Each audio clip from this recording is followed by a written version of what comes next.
prinašamo ga.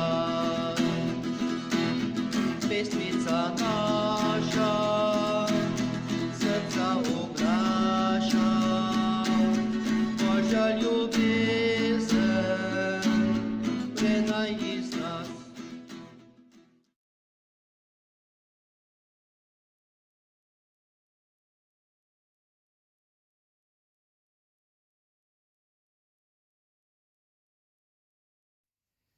V imenu Očeta in Sina in Svetega Duha. Amen. Dragi otroci, včeraj smo slišali pri štvarnejšnjem branju, da je v nebesih veliko svetnikov, ki bi svoje življenje lahko preživeli v bogatstvu in razkošju, pa so se temu odpovedali. Eden takšnih je sveti Frančišek Asiški. Oče je bil bogat trgovec in tudi Frančišek bi se lahko ukvarjal s tem poklicem. Vendar ga je Bog poklical, naj raje stopi v njegovo službo, oznanja evangelij in preživi življenje v oboštvu. Frančišek je sledil Božjemu glasu in namesto hoje po stopinjah zemeljskega očeta je stopil na pot po stopinjah nebeškega očeta. Danes je 20. dan Šmarnic in bomo poslušali zgodbo o mali mučenki. Ali je kakšen svetnik, ki je toliko star kot mi in je storil kakšno posebno dejanje, je zanimalo Manco? Seveda tudi svetniki vaših let so v nebesih. Ena takšnih je Marija Goreti, je odgovoril Serafinček. Bila je naših let, je hitro vprašala Tamara. In ko je odšla k očetu v nebesih, je bila vaših let, je pokimal Serafinček. Rodila pa se je pred dobrimi 100 leti v Italiji. Njeni starši so bili precej revni in so se preživljali s kmetovanjem. Torej so bili kmetje, je ugotovil Peter. Ne, niso bili kmetje, je odkimal Serafinček. Le preživljali so se s kmetovanjem. Od nekega grofa so vzeli najem zemljo, ki so jo obdelovali in so se preživljali z delom. To je bilo težko življenje. Zemlja, ki so jo imeli v najemu, je bila močvirnata in težka za obdelovanje. A nažalost je Marijin oče kmalu umrl, ker je zbolel za mrzlico. Tako je bilo življenje družine še težje, mama je ostala sama z otroki.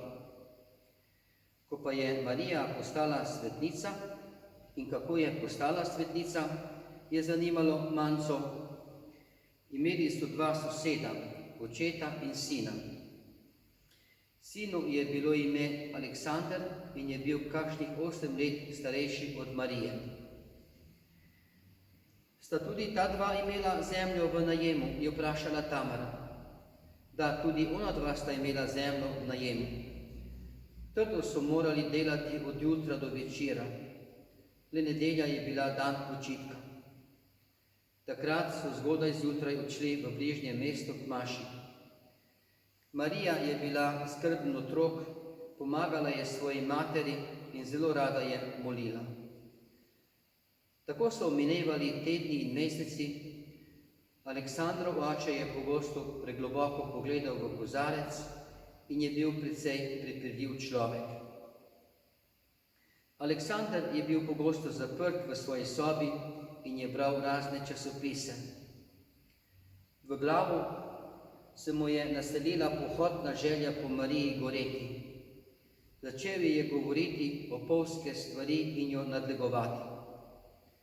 Šlo je tako daleč, da ji je zagrozil smrtjo, če se mu ne bo vdala.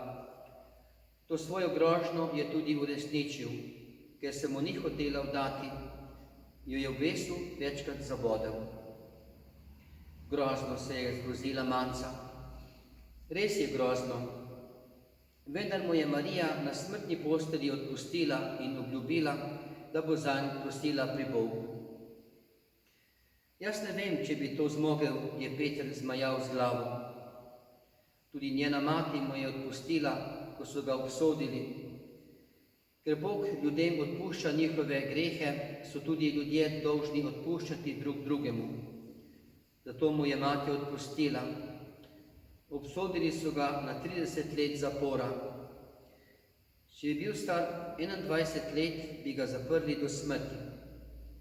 Tako pa so ga zaprli za 30 let. V zaporu se je spreobrnil, veliko je molil in se zelo kesal svojega dejanja. Ko je prišel iz zapora, so ga ljudje gledali kot morilca svetnice in ga za hrbtom ogovarjali. Razumljivo je pokimala manca. Umaknil se je v kapucinski samostan, kjer je delal kot klapec in tam tudi umrl. Marija je bila razglašena za svetnico in mučenko, je Serafinček zaključil svojo pripoved. Naloga, dragi otroci, za vas pa je, položi na Marijin oltarček svež šopek rož, po možnosti šmarnic. In sedaj še zmolimo molitev. Tebe ljubim, stvarnik moj, ki si ohranil me nocoj, tebi delo posvetim, dušo in telo izročim. O Marija, vodi me po nedolžni poti in ob smrti pridi mi z Jezusom nasproti. V imenu Očeta in Sina in Svetega Duha. Amen.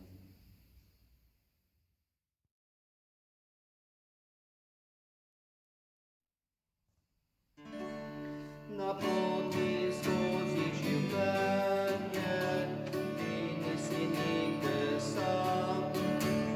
S tabo skozi trpljenje Mati Marija gre. Spremljaj na poti življenja nas, Mati Marija ti.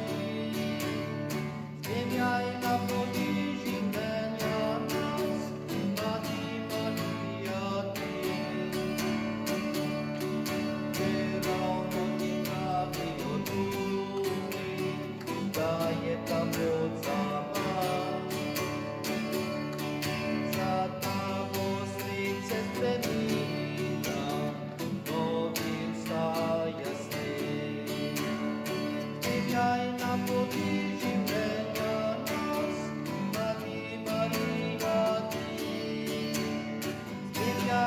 Poti